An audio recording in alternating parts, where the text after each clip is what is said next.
సత్య టాక్స్కి స్వాగతం. నేను సిహెచ్వి సత్యనారాయణ. ఇప్పుడు ఆంధ్రప్రదేశ్లో ఈ లడ్డు కల్తీ రాజకీయం, లడ్డూలో నెయ్యి కల్తీ కావటం, తిరుపతి లడ్డూకి సంబంధించిన లడ్డూలో నెయ్యి కల్తీ కావటానికి సంబంధించిన అంశం ఒక జిగట కాంబోజి రాగంలాగా, జిడ్డు రాజకీయంలాగా కొనసాగుతుంది. అధికార ప్రతిపక్షాల మధ్య అసలు ఏమి సమస్యలు లేనట్టు రాష్ట్ర వ్యాప్తంగా ఇదే సమస్య అవుతుంది. ఒక 2-3 రోజులుగా శాసన మండలిలో బాయ్కాట్లు, గందరగోళాలు ఇదే అంశం మీద నడుస్తున్నాయి.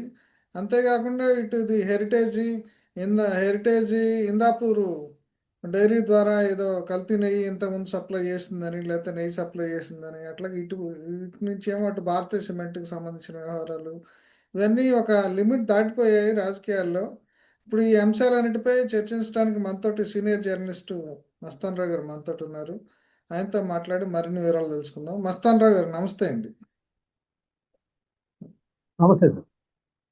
అదే ఇప్పుడు చూస్తున్నాం కదా, ఇప్పుడు లడ్డూ రాజకీయం అనేది అదేదో సిట్ వేశారు, దాని మీద ఒక రిపోర్ట్ వచ్చింది. దాంట్లో దోషులను పట్టుకోవటం, వాళ్ళని శిక్షించడం అటుపోయి అసలు ఇప్పుడు ఇటు శాసన మండలిలో ఒక పెద్ద యుద్ధము, మళ్ళీ ఇదేదో ఈ హెరిటేజీ ఇందాపూరు ఈ సంస్థలకు సంబంధించిన కార్పొరేట్ రాజకీయాలు ఇవన్నీ కూడా అంటే రోజు రోజుకి దాన్ని రక్తి కట్టించడానికి ప్రయత్నం చేస్తున్నారు. కానీ అసలు ఆ పవిత్రత దెబ్బతిందనే భయం కానీ భక్తి కానీ ఎవరికి ఉన్నట్టు కనిపించట్లేదు. ఏమంటారు దీనిపైన? ఖచ్చితంగా సార్. ఇప్పుడు మీరు ఏదైతే రిమార్క్స్ చెప్పారో, అసలు ఈ లడ్డూలో ఏదో కలిసింది, లేదా లడ్డూ కల్తీ జరిగింది, లడ్డూలో వాడే నెయ్యిని కల్తీ చేశారు, దానిలో ఎన్డీడీబీ రిపోర్టు, లేకపోతే అది యానిమల్ ఫ్యాటు, లేకపోతే వెజిటబుల్ ఫ్యాటు, దీని దగ్గర నుంచి ఇది ఎక్కడ దాకా పోయిందంటే ఓట్ల రాజకీయంగా మారిపోయి, తర్వాత మతాలకు సంబంధించిన రెచ్చగొట్టేలాగా మారిపోయి, ఇప్పుడు హెరిటేజ్ అంటే చంద్రబాబు నాయుడు గారి వ్యాపార సంస్థలు, లేదంటే భారతీయ సిమెంట్స్ మీద వాళ్ళు ఏం సాధిస్తున్నారు, ఇట్లాంటి వాటి మీద వెళ్ళిపోయింది. ఇది ఎక్కడ దాకా వెళ్తుందో తెలియదు. అలా మన రాజకీయాలు చాలా జుగుప్సాకరంగా తయారయ్యాయని మనం చెప్పాలి. సుప్రీంకోర్టు ఎప్పుడైతే అది యానిమల్ ఫ్యాట్ కలిసింది అలాంటి వార్తలు వచ్చినప్పుడు, ప్రపంచవ్యాప్తంగా శ్రీవారి భక్తులందరూ నివేరపోయినప్పుడు, సుప్రీంకోర్టు జోక్యం చేసుకుంటూ దీని మీద ఎవరు ఎక్కువ మాట్లాడద్దు, మేము దీని నిజానిజాలు నిగ్గు తెలుద్దాం, ఇది చాలా సెన్సిటివ్ ఇష్యూ అని చెప్పేసి చాలా స్పష్టంగా ప్రకటించింది. సిబిఐని ఆదేశించింది. అదేవిధంగా మన రాష్ట్ర ప్రభుత్వం తరఫున అధికారులు పెట్టమంది. ఫుడ్ అడ్మినిస్ట్రేషన్ ఎవరైతే కల్తీకి సంబంధించి ఐడెంటిఫై చేస్తారో వాళ్ళని పెట్టింది. సో వాళ్ళు చాలా వరకు వాస్తవాలు సేకరించారు, ఛార్జ్ షీట్ కూడా పెట్టారు. ఆ ఛార్జ్ షీట్ మీద వాదోపవాదాలు, మొత్తానికి ఇంకా వాస్తవాలు అన్ని బయటకు వచ్చే అవకాశాలు త్వరలోనే ఉన్నాయి. ఆ నేపథ్యంలోనే వీళ్ళందరూ కూడా ఒకళ్ళ మీద ఒకళ్ళు, అది డైవర్షన్ పాలిటిక్సా, లేకపోతే ఓట్లు ఏరుకుంటున్నారా దీనిలో, లేదంటే వ్యాపార సంస్థలు దెబ్బతీయడానికి ప్రయత్నిస్తున్నారా, లేదా ఏం చేస్తున్నారు అనేది అర్థం కాని రీతిలో వెళ్ళిపోతా ఉంది. ఫిబ్రవరి 11వ తారీఖు బడ్జెట్ సెషన్ ప్రారంభమయ్యాయి. ఆ బడ్జెట్ మీద 2-3 రోజులు చర్చ నడిచింది, మధ్యలో సెలవులు వచ్చాయి. ఇక ఈ 4 రోజుల నుంచి చూస్తే వైఎస్ఆర్సీపీ వాళ్ళు రోజు రావటం, అదిగో ఆ ఇందాపూర్ డైరీ హెరిటేజీ కలిసి ఉంది, వాళ్ళ సిస్టర్ కన్సర్న్ అంటాం, అక్కడి నుంచి కూడా కల్తీ నెయ్యి వెళ్తుంది అంటాం. నాకు అర్థం కాదు రెండు సత్యనారాయణ గారు, ఏంటంటే ఇందాపూరో లేకపోతే హెరిటేజో ఈ రెండు కూడా ఎప్పుడైనా తిరుమల తిరుపతి దేవస్థానానికి సరఫరా చేశాయా? చేస్తే అప్పట్లో వాటిలో ఏమైనా కల్తీ ఉందా? ఇట్లా అడగటంలో తప్పు లేదు. ఎవరిని అడగాలి? అది దానికి సంబంధించి మొత్తంగా సిట్ అనే ఒక సంస్థ దర్యాప్తు చేస్తుంది. స్పెషల్ ఇన్వెస్టిగేషన్ టీం కింద వేసింది సుప్రీంకోర్టు. వాళ్ళకెళ్ళి ఇవ్వచ్చు కదా. అది హెరిటేజ్ ఉన్నా, ఇందాపూర్ ఉన్నా, ఇంకోటి ఉన్నా ఇవ్వచ్చు కదా. వాళ్ళు హెరిటేజ్ వాళ్ళు ఏమో స్పష్టంగా చెప్పారు, మా సంస్థను దెబ్బతీయడానికి ఇట్లా జగన్మోహన్ రెడ్డి గారి ఆధ్వర్యంలో వాళ్ళ భార్య ఉన్న పేపరు దెబ్బతీస్తుందని చెప్పి చెప్తా ఉన్నారు. దానికి సంబంధించి కోర్టుకు వెళ్ళారు. కోర్టు కూడా అలాంటి కంటెంట్ని అలాంటివన్నీ కూడా తీసేయమని ఆదేశాలు ఇచ్చింది. అయినా కూడా ఇవాళ మళ్ళీ వెంకటేశ్వర స్వామి పటాలు తీసుకొని వచ్చి వాళ్ళు రోజు ఇట్లా వెంకటేశ్వర స్వామిని కూడా ప్లకార్డుగా మార్చేశారండి. చాలా దయనీయమైన, దౌర్భాగ్యమైన పరిస్థితి. అదండి. అంటే ఇప్పుడు ఆయన భార్య సంస్థ యాక్చువల్గా మొన్నేమో గోవిందా గోవిందా అనే ఒక ఆయన యొక్క ఏదైతే ఆ నామాలతో అక్కడ ఉచ్చరిస్తామో అది తీసుకొచ్చి అన్నారు. ఇప్పుడేమో ఏకంగా ఆయన తీసుకొచ్చారు. తీసుకొచ్చేటప్పుడు కొద్దిగా ఏదన్నా సాంప్రదాయాల్ని సంస్కృతుల్ని వాటిని ఏమన్నా దృష్టిలో పెట్టుకున్నారా అంటే అందరూ ఆ చెప్పులు వేసుకొని వచ్చేసేసి ఊరేగింపుగా పాల్గొన్నారు. అదే దాన్ని ఇప్పుడు మళ్ళీ అధికార పక్షం 3 పార్టీలు కలిసి క్షమాపణలు చెప్పే వరకు వాళ్ళని అనుమతించదంటారు. ఓ పక్కన మోషన్ రాజు గారు కూడా అలా తీసుకురావడం తప్పని ప్రకటించారు. విచిత్రమైన విషయం ఏంటంటే ఆధారాలు సమర్పించాల్సింది, చర్చకు ఎలవ్ చేయాల్సింది, అనుమతి ఇవ్వాల్సింది శాసన మండలి చైర్మన్. అదే ఆ చైర్మన్ ఎలా వ్యవహరిస్తున్నారో మనం చూస్తున్నాం. మరి వాళ్ళ పార్టీ నుంచి ఎందుకై కూడా మరి ఆయన ఇవ్వట్లేదంటే దానిలో ఎంతో కొంత లేవనే కదా. వాయిదా తీర్మానాలను తిరస్కరిస్తూ వస్తున్నారు కదా ఆయన. అదేనండి. ఎవరిని బ్లేమ్ చేస్తారు? ఓ పక్కన ప్రభుత్వం ఏమో మేము రెడీగానే ఉన్నాం ఆధారాలు ఇస్తే అంటుంది. మరి మోహన్ రాజు గారేమో దానిలో అంత క్రెడిబిలిటీ కనిపించట్లేదా, లేకపోతే ఆయనకి ఇంకా ఆధారాలు అందలేదా మనకు అర్థం కాలేదు, ఆయన ఇవ్వట్లేదు. బొత్స అంటే ఇప్పుడు సత్యనారాయణ గారేమో నిన్నేమో ప్యాకెట్లు తీసుకొచ్చారు, అదే చీజ్ ప్యాకెట్లు తీసుకొచ్చి నెయ్యి అన్నారు, ఇవాళేమో వెంకటేశ్వర స్వామి ఫోటోలు తీసుకొచ్చేసారు. అదేనండి. అంటే ఇప్పుడు శాసనమండలిలో తనకున్న బలాన్ని ఉపయోగించుకుని వైఎస్ఆర్సీపీ రాజకీయంగా ఇప్పుడు టీడీపీ తోటి యుద్ధం చేస్తున్నట్టు కనిపిస్తుంది. ఎందుకంటే మొన్నటి వరకు దాంట్లో ఇది యానిమల్ ఫ్యాట్ ఇవన్నీ కలవటము, జగన్మోహన్ రెడ్డి హిందూ వ్యతిరేకిగా, హిందూ ద్రోహిగా ప్రొజెక్ట్ చేసే విషయంలో చంద్రబాబు నాయుడు ఆయన సక్సెస్ అయ్యారని అనిపించి, ఇప్పుడు జగన్మోహన్ రెడ్డి పార్టీ కూడా ఇప్పుడు ఈ హెరిటేజ్ ఇష్యూని ఇవన్నింటిని తీసుకొచ్చి వెంటనే దెబ్బ కొడతానికి ప్రయత్నం చేస్తున్నట్టు కనిపిస్తుంది. అంటే అంటే ఇష్యూని ఖచ్చితంగా అండి ఇప్పుడు ఇష్యూలో రాజకీయంగా పైచేయి సాధించడం అనేదే ఏం కానీ అసలు విషయాన్ని నిజ నిర్ధారణ చేయడం అనేది ఇద్దరికి ఏమిగా కనిపించట్లేదు కదా. సార్ మీరు ఉమ్మడి రాష్ట్రంలో కూడా అసెంబ్లీ సమావేశాలు కవర్ చేసి చూసుంటారు. అదే జనరల్ గా ఇలాంటి సందర్భాల్లో మన జగన్మోహన్ రెడ్డి గారు ప్రెస్ మీట్ పెట్టారు. ఆయన ఏమన్నారు? రాష్ట్రం అప్పుల కుప్పగా మారిందన్నారు. అదే ఆ జీడిపి అంతా వాస్తవం అవాస్తవం అన్నారు. కాగు నివేదిక ఏం చెప్పిందో చూడమన్నారు. వృద్ధి రేట్ వెళ్ళి చూడమన్నారు. తర్వాత రాష్ట్రంలో లా అండ్ ఆర్డర్ దెబ్బతిన్నారు. సూపర్ 6 హామీలన్నీ గాలికి వదిలేశారన్నారు. అసలు ఇట్లాంటివన్నీ ప్రధాన అంశాలన్నీ నేను ఆయన చెప్పాడు. అదే ఈ శాసన మండలిలో మాత్రం మీరు అన్నట్టు కేవలం అధికార పక్షం మీద ఈ లడ్డు విషయంలో పైచేయి సాధించాలనే ఇది తప్ప అసలు ఇవన్నీ ఏం పోయినాయి. అసలు నిన్న మొన్న చూస్తే రాష్ట్రంలో గతంలో అసెంబ్లీ సమావేశాలు జరిగినప్పుడు ఏదైనా ఇన్సిడెంట్ జరగకుండా ఉండాలని అధికార పక్షం భావించేది. అదే అక్కడ ఒక రేపు జరిగింది, మన చిత్తూరు జిల్లాలోనూ అక్కడ, అదే తర్వాత ఇక్కడ చూస్తేనేమో విశాఖపట్నంలో నిన్న జరిగింది. ప్రస్తావన ఎక్కడ ఉందా? లా అండ్ ఆర్డర్కి సంబంధించి ఉందా? లడ్డు అంటే ఇందాపూరు లేదా అంటే హెరిటేజ్. అంటే ఇప్పుడు రాష్ట్రంలో జరుగుతున్న ఈ హత్యలు లేదంటే రేపులు ఏ, ఇట్లాంటి వీటిపైన లా అండ్ ఆర్డర్ వైఫల్యం అయిందనే అంశాన్ని కంటే కూడా వీళ్ళకి ఇప్పుడు లడ్డూకు సంబంధించిన అంశమే గట్టి కనిపిస్తుంది రాజకీయంగా. ఆ, అధికార పక్షం మీద దెబ్బతీయటానికి అని అనుకోవాలా? అంటే ఇప్పుడు రెండు అంశాలు తీసుకుంటే ఈ ఆయుధం బాగా ఉందా, ఆ ఆయుధం బలంగా ఉందా అనే దాని మీద ఆధారపడుతున్నారు కానీ ప్రజలకు సంబంధించిన అంటే ఏది ఇంపార్టెంట్ అనేది ఇప్పుడు దృష్టిలో పెట్టుకోవట్లేదు అనుకోవాలా ప్రతిపక్షం? ఆ ఇప్పుడు లడ్డే చర్చ ప్రధాన అంశంగా మారిందని వైఎస్ఆర్సీపీ భావిస్తా ఉంది. దానిలో ఎటువంటి లేదు. ఎందుకంటే అంబటి రాంబాబు గారి ఇంటి మీద దాడి జరగడానికి కారణం ఏంటి చెప్పండి? అదే ఆయన అక్కడ ఏదో వెంకటేశ్వర గుడికి సంబంధించి ఫ్లెక్సీ దగ్గరికి వెళ్ళారు. అది కూడా లడ్డేగా ఇష్యూ లడ్డే అక్కడ కూడా అదే అండి. ఆ లడ్డు గురించే వచ్చింది. అదొక గొడవ జరిగింది. మళ్ళీ ఇప్పుడు మళ్ళీ జగన్మోహన్ రెడ్డి గారు లాస్ట్ టైం ప్రెస్ మీట్ పెట్టినప్పుడు లడ్డు గురించే చెప్పాడు. అదే మళ్ళీ ఇప్పుడు అసెంబ్లీ సమావేశాలు వచ్చిన తర్వాత కూడా శాసనసభ మండలిలో అదే పట్టుకొని వేలాడుతున్నారు. నిజానికి ఇందాపూర్ ఎలా తీసుకుంది కల్తీ అనేది కాదు అక్కడ సమస్య. ఇందాపూర్కి హెరిటేజ్కి అనుబంధం ఉంది, ఉంటే ఉంది, వ్యాపారం చేసుకున్నారండి. తప్పు ఏంటి అని మనం అంటలా. దానిలో ఒకవేళ అన్యాయమో అవినీతో జోడు చేసుకుంటే ఖచ్చితంగా మీరు సిట్టికి ఇవ్వచ్చు. లేకపోతే అక్కడ కల్తీ జరిగింది అనుకుంటే అది కూడా ఇవ్వచ్చు. లేకపోతే వీళ్ళిద్దరి మధ్య వ్యాపార సంబంధాలు అక్రమంగా ఉంటే అది కూడా ఇవ్వచ్చు. అవి ఇవ్వకుండా మా శాసన మండలి చైర్మన్ గారు తిరస్కరిస్తున్నా పదే పదే దాన్నే పట్టుకుని వేలాడుతున్నారంటే అర్థం ఏంటి? అసలు మరీ దారుణంగా బొత్స సత్యనారాయణ గారు అయితే అసలు మా వాళ్ళు ఎవరు చెప్పులు వేసుకొని పట్టుకోలేదంటే అసలు ఊరేగింపుతో వచ్చింది మొత్తం చెప్పులు షూ వేసుకొని వచ్చారు అందరూ వెంకటేశ్వర ఫోటో పట్టుకొని. మరి అదే ఆయన జనరల్ గా ఏంటంటే బొత్స సత్యనారాయణ గారి మీద ఏదో పెద్ద మనిషి అంటారు. అసలు ఆయన ఉమ్మడి ఆంధ్రప్రదేశ్ అసెంబ్లీలోనే ఆయనకి లైఫ్ ఇచ్చిన వైఎస్ రాజశేఖర రెడ్డిని వాళ్ళ భార్యని ఎలా అవమానించాడు, లేకపోతే జగన్ గారే వైఎస్ రాజశేఖర రెడ్డి మృతి వెనకాల ఉన్నారనే కామెంట్లు కూడా చేసిన వ్యక్తి. పెద్ద ఆయన ఏదో బిల్డప్ ఇస్తారు కానీ నా దృష్టిలో అదే అంటే బొత్స సత్యనారాయణ స్ట్రాటజిస్ట్, గారు ఏదో అంటే మామూలుగా స్ట్రాటజిస్ట్ అని అట్లా ఏం చెప్తారండి. కాదు. స్ట్రాటజిస్ట్ ఎట్లండి? అంటే అక్కడ ఉంటే ఆ స్ట్రాటజీ, ఇక్కడ ఉంటే ఈ స్ట్రాటజీయా? అదే ఎట్లా ఏ రకంగా పెద్ద మనిషి? ఆయన పెద్ద ఆయన నిన్న అనిత గారు కూడా అంటున్నారు ఆయన పెద్ద ఆయన. ఎక్కడ పెద్ద ఆయన? అదే.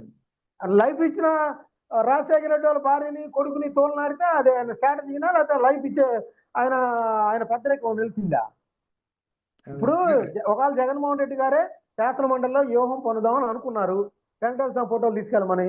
ఆయన పెద్దరికంగా ఏం చెప్పాలి? సార్ ఇది హిందూ మొత్తం సంబంధించిన విషయం, చాలా ఇబ్బంది అయిద్దాము, మరి అలా తీసుకెళ్తే ఒకవేళ తీసుకెళ్ళదలిచే నిర్ణయిస్తే చెప్పులు లేకుండా వెళ్దామని ఆయన నిర్ణయించాలి కదా. అదే. అది పెద్దరికం అంటే. ఆయన ఏదో పెద్దరికం ఎప్పటి నుంచో ఉన్నాడు పిసిసి ప్రెసిడెంట్ అంటే ఎట్ట కుదురుతుంది? కానీ ఇంకో ఆయన ఇంకో పైగా విషయం, ఏమంటాడు, ఇంకో మా విషయం వాళ్ళు అండి. ఎవరు చెప్పులు వేసుకోలేదు, చూపిండి, కావాలంటే మాకు చూపిండి. నేను చూసా ఇందాక, చూస్తే అందరూ చెప్పులు వేసుకొని పట్టుకొని ఉన్నారు. అదేలేండి. అండ్ సాధారణంగా ఇప్పుడు గుడి లోపలికి వెళ్ళాక చెప్పులు తీస్తాం కానీ బయట మనం ఫోటోలు పట్టుకున్నా ఏం పెట్టుకున్నా చూసి చూడనట్టు వ్యవహారం వ్యవహారం ఉంటుంది. వీళ్ళు కూడా అంతే బయట వేరు అనుకుంటున్నారు. సార్, బయట వేరు. అసెంబ్లీ కానీ చట్టసభలకు వెళ్ళినప్పుడు మిమ్మల్ని వేయమని చూస్తూ ఉంటారు సార్. అదేలేండి. దానికి సభ సాంప్రదాయం అని ఎందుకు పెట్టారు? ప్లకార్డులే ప్రదర్శించకూడదు అన్నారు కదా, అదే. ఇంకో పోడియం దగ్గర చుట్టుముట్టకూడదు అన్నారు కదా. అదే ఇంకో విషయం అండి. అవన్నీ ఓకే, అవన్నీ ఓకే. సెన్సిటివ్ మ్యాటర్ కదా ఇది, సెన్సిటివ్ మ్యాటర్. అంటే ఒక ప్లకార్డు, దేవుడి ప్లకార్డులు ప్రదర్శించవచ్చా లేదా అనేది ఇప్పుడు ఇంక వాళ్ళకి లైబ్రరీలో వెళ్ళేవాళ్ళు కూడా ఎవరు లేరు నాకు తెలిసి. అదే. ఇప్పుడు వాళ్ళందరూ చూసుకోవాలి నిబంధనలు ఎలా ఉన్నాయో. అదే. అదే ఇంకో సరే విషయం ఏంటంటే చెప్తున్నా. ఇంత ఇంత గట్టి విషయం వాళ్ళకి దొరికి శాసన మండలిలో ఇంత హడావుడి చేస్తూ వాళ్ళు ఒక రకంగా అధికార పక్షాన్ని బాగానే ఇబ్బంది పెడుతున్నారు. మరి ఇదే అవకాశాన్ని శాసనసభలో కూడా ఉపయోగించుకోవచ్చు కదా ఇప్పుడు. అంటే వీళ్ళకి ఒక మంచి అవకాశం కదా ఇప్పుడు. ఎందుకు అయినా సరే ఇప్పుడు కేవలం జగన్ తన ఈగో తన మొండి పట్టుదలకే ఇంపార్టెన్స్ ఇస్తున్నారంటున్నారా? అనుకోవాలా అప్పుడు? ఎందుకంటే ఇది శాసన మండలిలో చేస్తున్న గొడవ ఇంత పబ్లిసిటీ ఇచ్చినప్పుడు శాసనసభలో కూడా చేస్తే ఎందుకు ఈక్వల్గా లేదంటే అంతకంటే ఎక్కువగా వస్తుంది. ఎందుకంటే బికాజ్ శాసనసభ అనేది ఇంకా పవర్ఫుల్ కాబట్టి.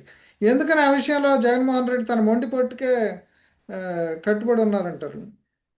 మొండిపట్టు ఏం కాదండి. ఆయన రాయలసీమ నుంచి వచ్చారు. ఆయన వైఖరి, ఆయన ఫస్ట్ నుంచి కూడా ఆయన వ్యవహార శైలి కూడా ఎలా ఉంటుందంటే, ఆయనకి నచ్చని పని ఏదైనా ఆయన చేయరు. ఉమ్, ఆయనకు నచ్చని అయ్యన్న పాత్రుడు, ఆయనకు నచ్చని రఘురామకృష్ణరాజు గారు స్పీకర్ స్థానంలో కూర్చుంటే వాళ్ళని అధ్యక్ష అని పిలవాల్సి వచ్చింది అనేది ఆయన ఆ జీర్ణించుకోలేని పరిస్థితి. ఈగో ఆయన ప్రాబ్లం. వెంకటేశ్వర స్వామి ఇష్యూనా, లేకపోతే రాష్ట్రంలో శాంతి భద్రతల, లేకపోతే వాళ్ళ పార్టీ మునిగిపోతుందా, లేకపోతే వాళ్ళ పార్టీ మీద అపవాదులు పడుతున్నాయా, ప్రజల తరఫున పోరాడట్లేదు అనేది అవన్నీ ఆయనకు అనవసరం. అదేలేండి. నేను వాళ్ళని, నాకు ప్రతిపక్ష హోదా అనే సాకు చూపి అసెంబ్లీకి వెళ్లకుండా ఉంటున్నారు. ఏమన్నా అర్థం ఉందా? అదేలేండి. మొన్న ఉండవల్లి అరుణ్ కుమార్ గారు, బాబు మీరు అసెంబ్లీకి వెళ్ళండి అయ్యా, అసెంబ్లీకి వెళ్లకుండా ఉండడం మంచి పద్ధతి కాదని చెప్పారు. దాన్ని అయితే ఆయన వదిలేశాడు. అదేండి. ఆయన ఏదో లడ్డు కల్తీ కాదంటే ఉండవల్లి అరుణ్ కుమార్ లాంటి వాళ్ళు చదువుతున్నారని పెద్ద ఎత్తున, లేకపోతే అంబటి రాంబాబు గారు సపోర్ట్ ఇచ్చాను అయితే వాళ్ళు సోషల్ మీడియాలో బాగా డబ్బా కొట్టుకున్నారు. జగన్ గారికి ఒక మేలైన సలహా, అసెంబ్లీకి వెళ్ళాలి, కాడి వదిలేయకూడదు, ప్రజా సమస్యల మీద ఇద్దరున్నా ఒకళ్ళున్నా నిలదీయాలని చెప్పాడు ఆయన. దాన్ని మాత్రం అంగీకరించట్లా. అంటే ఏంటంటే ప్రజాస్వామ్యయుతంగా వెళ్ళాలనే ఆలోచన ఆయనకి లేదు. అదేండి. ఆయన కేవలం నాకు వాళ్ళిద్దరు ఇష్టం లేదు, ఒకవేళ ప్రతిపక్ష హోదా ఇస్తే ఏంటంటే ఏంది, ఇస్తే మాత్రం స్పీకర్ ఆయనకి ఇవ్వాలని ఉంది ఆయన రూల్ ప్రకారం. అదేలేండి. ప్రతిపక్ష హోదా ఇస్తారు, ఆయన కూర్చోమంటే కూర్చోవాలి కదా, లెగిస్తే ఇవ్వాలా ఏంటి? అంటే గతంలో కూడా ప్రతిపక్ష హోదా లేకపోయినా సరే కాంగ్రెస్కి సంబంధించిన జైపాల్ రెడ్డి కానీ ఇట్లాంటి వాళ్ళు అధికార పక్షాన్ని బాగానే ఇబ్బంది పెట్టగలిగారు తమ వాదన పటిమతోటి తమ ఆ, గళంతో కూడా. ఆ విషయం కూడా ఇంతకుముందు వచ్చింది ప్రస్తావనకి. అయినా సరే అదేం అసలు జగన్ వాదన పద్మే ఉంది పట్టించుకోరు. సార్. ఇప్పుడు ప్రెస్ మీట్లోనే సరైన పేపర్లు పట్టుకొని సరైన విధంగా మాట్లాడే కొన్ని పరిస్థితి ఇక్కడ ఇక్కడ ప్రతిపక్ష నేతలకు ఉంది. ఉమ్, మీరు చూస్తున్నాం మనం, ప్రెస్ మీట్లో ప్రశ్నలు అడుగుతుంటే టైం అయిపోతుందని వెళ్ళిపోతున్నారు. కానీ వాళ్ళకి టైం ఇవ్వట్లేదు అసెంబ్లీలో అనేది మాత్రం ఆయన ఎరిగొచ్చేస్తున్నారు. అదండి. మీరు ఇదే నిన్న గమనించండి. నిన్న ప్రెస్ మీట్కి సంబంధించి ఏం చెప్తారు? నిన్న అంటే అసెంబ్లీలో కూడా అప్పులు ఆ, కు సంబంధించిన ఫిగర్ల మీద కొంత తేడా కనిపించింది అనేది కూడా నిన్న ప్రస్తావించారు జగన్మోహన్ రెడ్డి. అంటే జగన్మోహన్ రెడ్డి ఉన్నప్పుడు పెద్దగా ఆ అప్పుల సంఖ్యకు సంబంధించి ఇప్పుడు వీళ్ళు అధికార పక్షం వాళ్ళు చెప్తున్న దానికంటే తక్కువని నిన్న ఆర్థిక మంత్రి సభలో చెప్పారని ఒక పాయింట్ ఆయనకు దొరికింది. అంటే వీటన్నిటి మీద ఇప్పుడు ఆయన నిన్న ఒక ప్రెస్ మీట్ పెట్టారు. ఎట్లా ఉంది ఆయన ప్రెస్ మీట్లో ప్రస్తావించిన అంశాలు ఏంటి? దాంట్లో ఏమైనా సార్ అధికార ఆయన పక్షాన్ని ఇరకాటం పెట్టగలిగారంటారా? ఇరకాటం. సార్ అప్పుల విషయంలో ఒకటైతే సార్, ఒకటి అధికార పక్షం కొంత ఆ విషయంలో ప్రజలు అనుమానించే పరిస్థితి. ఎందుకంటే వాళ్ళు 14 లక్షల కోట్లు అన్నారు. అసెంబ్లీలోనే వాళ్ళు దాన్ని 9,47,000 కోట్లకి చెప్పిన పరిస్థితి ఉంది. సో 14 లక్షల కోట్లు తప్పు అనేది అక్కడ అర్థమైపోయింది కదా. అదే సో ఇంకోటి ఏంటంటే జగన్మోహన్ రెడ్డి గారు అది పట్టుకొని ఉండొచ్చు, కానీ వాళ్ళ అప్పులు తీసుకొచ్చారు, వీళ్ళ అప్పులు తీసుకొచ్చారు, ప్రజలకు అనవసరం అండి. ప్రజలకి అభివృద్ధి కనిపించిందా లేదా, వాళ్ళకి పరిశ్రమలు వస్తున్నాయా లేదా, నీ అప్పులు స్టాటిస్టికల్ ఇన్ఫర్మేషన్ ఎవరికి కావాలండి? స్టాటిస్టికల్ ఇన్ఫర్మేషన్ చెప్తే ఎంత, అంకెలు చెప్పకపోతే ఎంత? మా పిల్లలకు ఉద్యోగాలు వస్తున్నాయా లేదా, మాకు వైద్యం అందుతుందా లేదా తక్కువ ఖరీదుకి, లేదా మాకు విద్య అందుతుందా లేదా, మేము రోడ్ల మీద ప్రయాణించాలంటే బాగుందా లేదా, లేదా బయటికి వెళ్ళి వచ్చాలంటే బయటికి వెళ్ళి క్షేమంగా వచ్చే విధంగా లా అండ్ ఆర్డర్ ఉందా లేదా? ఇవన్నీ వదిలేసి ఆయన ఎవరికి కావాలి? ఆయన ఇప్పుడు ఇప్పుడు ఆయన ఏదైతే నిన్న ప్రెస్ మీట్ లో ప్రస్తావించారో దానికి పూర్తి వ్యతిరేకం కదా.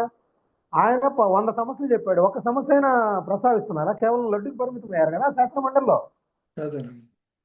ఇక శాసన సభలో ఆయన వచ్చిన బంగారు అవకాశాన్ని చేజేతులా ఆయనే నాశనం చేసుకుంటున్నారు. మీరు అన్నది కరెక్ట్. 11 మంది ఉన్నా 10 మంది ఉన్నా ఇప్పుడు ఆయన వెళ్ళి నిజంగా ఈ ప్రజా సమస్యల మీద కనుక ఎలుగెత్తి గళమెత్తి చాటితే ఖచ్చితంగా ప్రజలు ఆయన్ని మెచ్చుకునేవాళ్ళు. ఈ రోజు ఆయన్ని ఆవగించుకుంటున్నారు. ఈయనేంట్రా బాబు ప్రెస్ మీట్లు అయితే గంటల గంటలు చెప్తాడు, అక్కడికి వెళ్ళి మాట్లాడలేదని. శాసన మండలిలో బొత్స సత్యనారాయణ గారు చేసిన పాటు చేయలేకపోతున్నారు ముఖ్యమంత్రిగా చేసిన వ్యక్తి. అదే ప్రజల్లో చర్చ జరుగుతుంది, దాని మీద సమాధానం చెప్పాలి. ఇంకోటి ఏంటంటే కాగు రిపోర్ట్ చెప్తారు.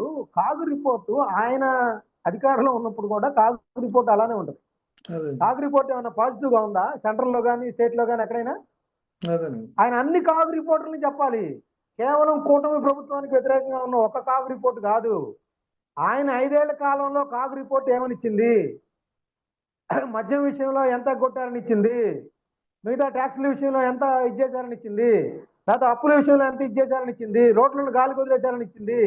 ఇవన్నీ కూడా చెప్పాలి ఆయన. కేవలం ఒక కాగు రిపోర్ట్ అంటే అదే మసిపూసి మారేడుకాయ చేసినట్టు కదా. అదేనండి. ఆయన వైట్ పేపర్ లాగా అప్పుడేం జరిగింది ఇప్పుడేం జరిగింది చెబితే పర్లేదు.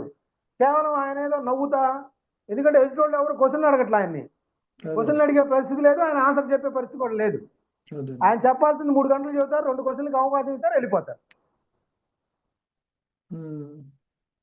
అదేనండి. ఇప్పుడు ఇందాక మీరు ఒక ప్రస్తావన చెప్పారు. ఇప్పుడు జగన్మోహన్ రెడ్డి భార్య నడిపే ఆ, ఇదే పత్రిక సాక్షి పేపర్నేమో తెలుగుదేశం టార్గెట్ చేస్తుంది.